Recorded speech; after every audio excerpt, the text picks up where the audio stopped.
En la historia criminal del siglo XX, pocos nombres causan tanta repulsión y fascinación al mismo tiempo como el de Jeffrey Dahmer.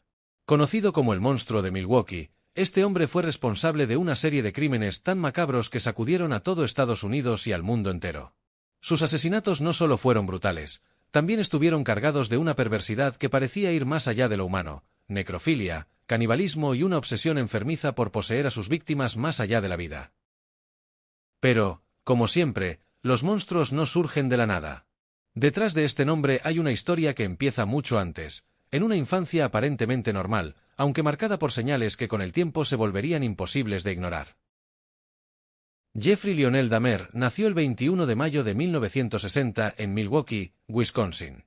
Su padre era químico y su madre sufría problemas emocionales y depresivos. En la superficie, era un niño rubio, sonriente, que pasaba desapercibido. Sin embargo, desde pequeño mostró un comportamiento inquietante: le atraían los animales muertos, los recogía de la carretera y los diseccionaba en secreto. Muchos niños exploran la curiosidad de la naturaleza, pero en su caso había algo diferente: no buscaba entender la vida, sino tener un control absoluto sobre la muerte. En la adolescencia, Jeffrey se volvió cada vez más solitario. Bebía alcohol en secreto, y mientras sus compañeros pensaban en fiestas, noviazgos o planes de futuro, él se aislaba con pensamientos perturbadores. Empezó a fantasear con hombres que veía en la calle, imaginando que estaban inmóviles, totalmente a su merced. La idea de un cuerpo que no pudiera resistirse se convirtió en una obsesión. Su primer asesinato llegó temprano, en 1978, poco después de graduarse en el instituto. Con apenas 18 años, recogió a un joven autoestopista llamado Steven Hicks. Lo llevó a su casa con la excusa de beber unas cervezas, pero cuando el joven quiso marcharse, Jeffrey sintió un miedo abrumador a quedarse solo. La respuesta fue brutal: lo golpeó con una pesa de hierro y luego lo estranguló. Después desmembró el cuerpo y lo enterró en el jardín. Ese fue el inicio de una cadena de horrores que se extendería durante 13 años. Tras ese primer crimen, Jeffrey trató de encauzar su vida. Se alistó en el ejército, pero su alcoholismo y su inestabilidad emocional lo llevaron a ser expulsado. Intentó estudiar en la universidad, pero también fracasó.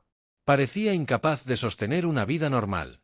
Cada intento de integrarse en la sociedad se estrellaba contra su soledad, su obsesión y su dependencia del alcohol.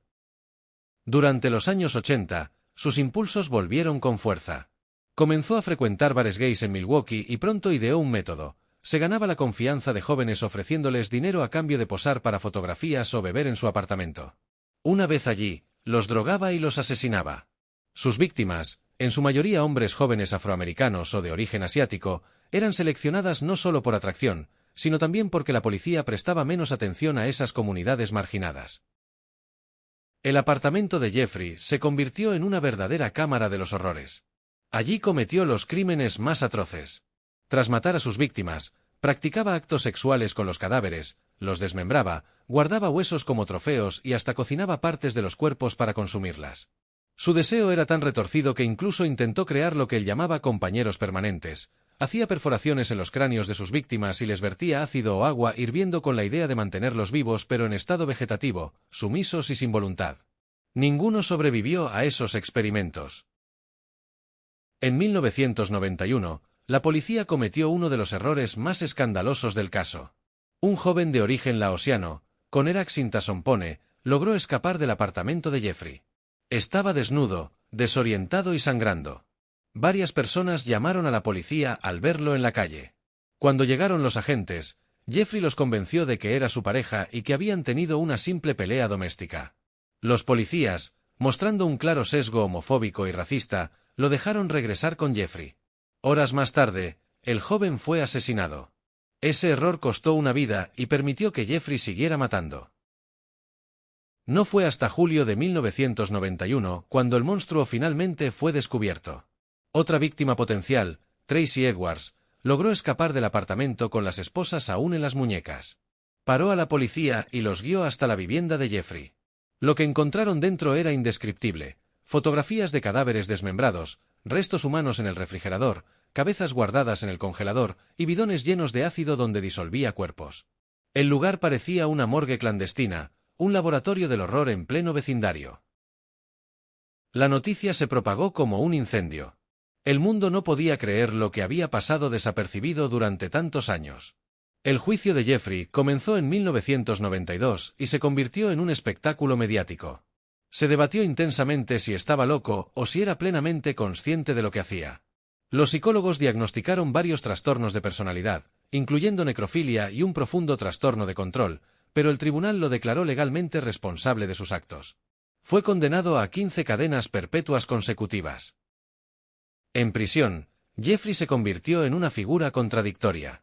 Por un lado, mostraba arrepentimiento y hablaba de haberse acercado a la religión, llegando incluso a bautizarse en la cárcel.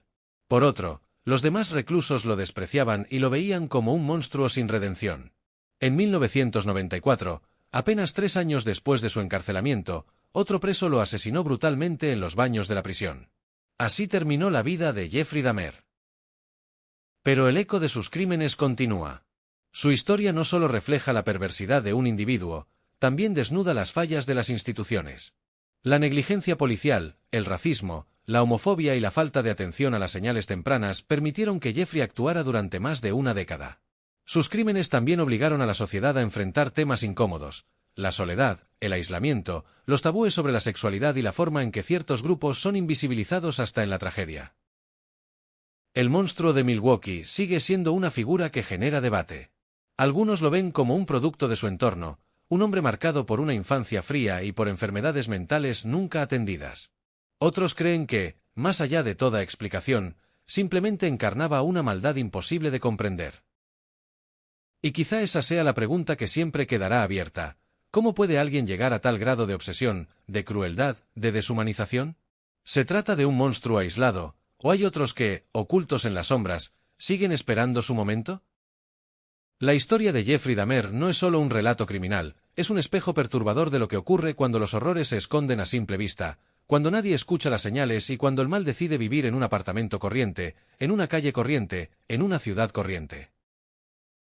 Y así cerramos la historia de Jeffrey Dahmer, el llamado monstruo de Milwaukee. Un caso que nos recuerda que el horror no siempre se esconde en castillos góticos ni en callejones oscuros, sino que puede estar viviendo justo al lado, en un vecino aparentemente normal.